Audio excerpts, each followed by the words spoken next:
안녕하세요. 안녕하세요. 날개TV입니다. 자, 오늘은 네이버 카페 외성에서 증거 수집 전문가를 맡아주고 계신 경찰 출신 탐정님과 자리를 함께 했습니다. 안녕하세요, 탐정님. 네, 안녕하세요.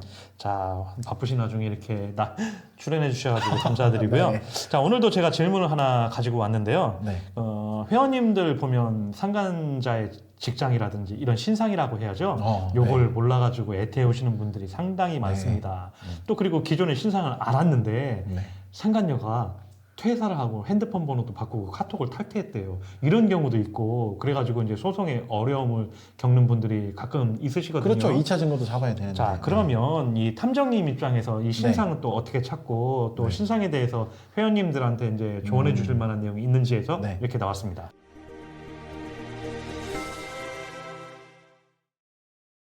먼저 상간자의 신상을 알고자 하는 경우에는 세 가지 경우가 있어요.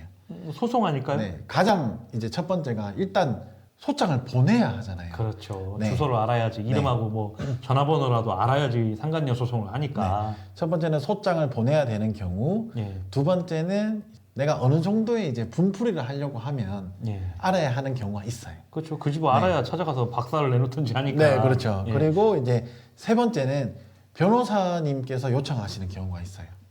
이제 어떤 법으로 거냐 하면 안 되는구나. 네, 예. 가압류를 해야 되는 경우도 있고 예. 아니면 상간자가 이제 소송이 들어올 걸 미리 알고 재산을 빼돌리는 경우도 있어요. 아, 봤어요, 네. 저도. 네. 아, 그런 상간자도 있더라고요. 네, 우리 보면 카페에 글이 올라오잖아요. 예, 네. 맞아요. 예. 네.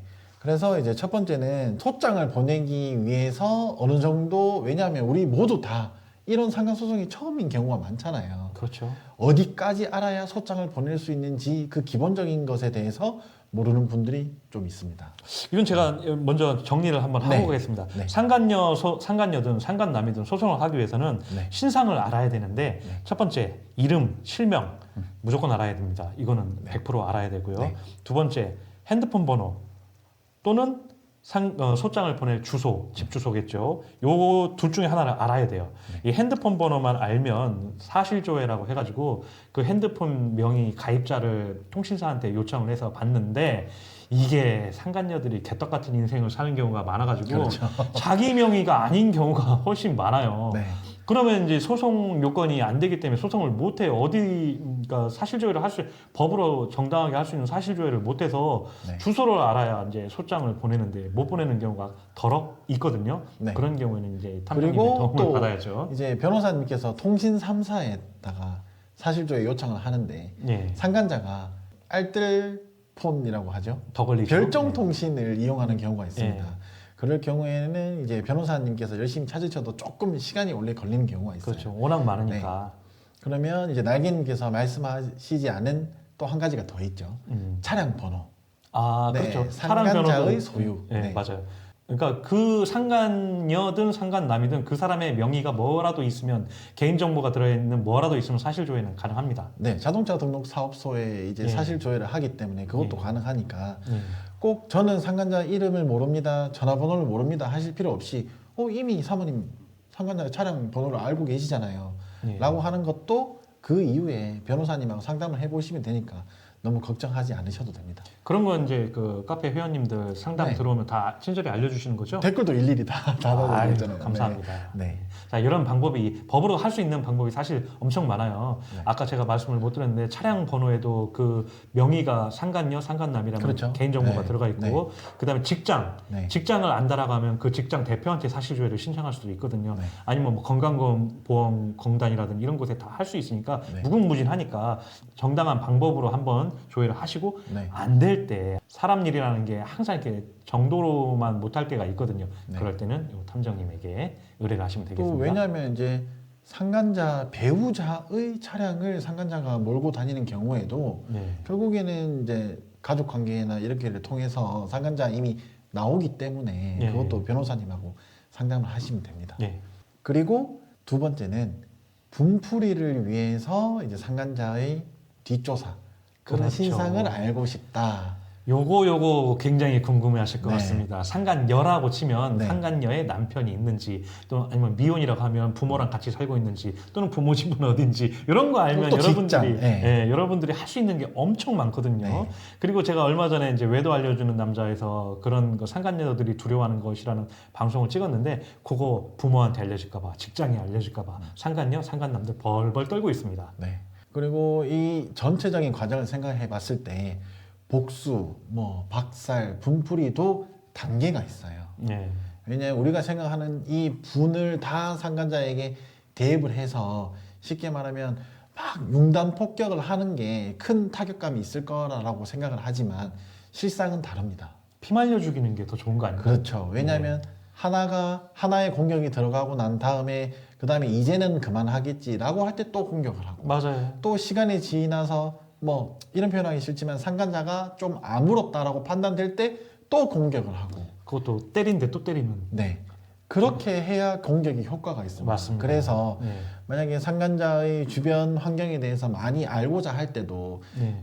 그 단계에 관해서 이제 우리 카페에 상담사님 계시잖아요. 네. 이제 이 박사를 하는 게 맞는 건지 이렇게 분풀이를 하는 게 과연 법적인 저촉이 되는 것은 아닌지 네. 많은 고민을 해 보시고 얕은 단계부터 하나씩 이제 준비를 하시는 게 나아요. 네, 맞아요. 네.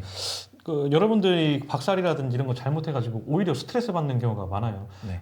전편에서도 말씀드렸지만 상간녀 유책 배우자들이 예전처럼 그렇게 호락호락하지 않습니다. 까나리 액젓 옛날처럼 머리에 붓고 머리끄댕이 잡아당기고 그런 시절은 이미 지나갔어요. 네. 그렇게 했다간 여러분 진짜 은팔치 찰 수도 그렇죠. 있어요. 네.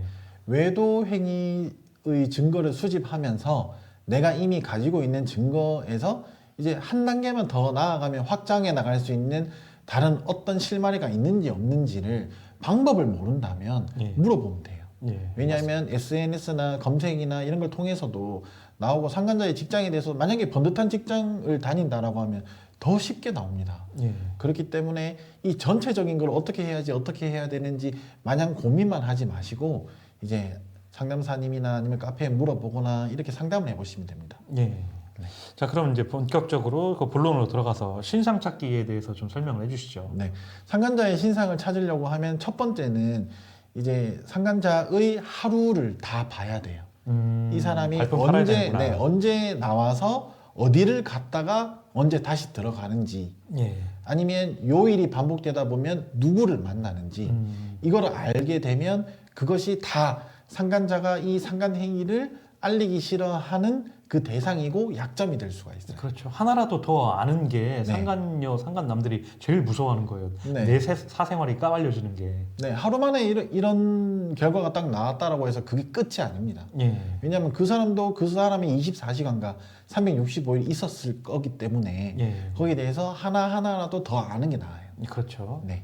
그리고 저 아까 말씀하신 것 중에 시간이 촉박한 경우라고 말씀해 주셨는데 그게 네. 선뜻 머리에서 생각이 들지 않아서 이런 네. 경우는 어떤 경우를 말씀하시는 건가요? 자, 만약에 내가 네. 포커페이스를 실패한 경우나 예. 아니면 상간자가 이미 상간 소송이 올 거를 예상하고 있는 경우가 있어요. 예. 그러면 첫 번째는 전화번호를 바꾸고요. 그렇죠. 카톡 네. 탈퇴하고. 두 번째는 직장을 옮길 수도 있습니다. 예. 네. 그리고 세 번째는 위자료를 줘야 할 것이 두려워서 재산을 숨기는 경우가 있어요. 맞아요.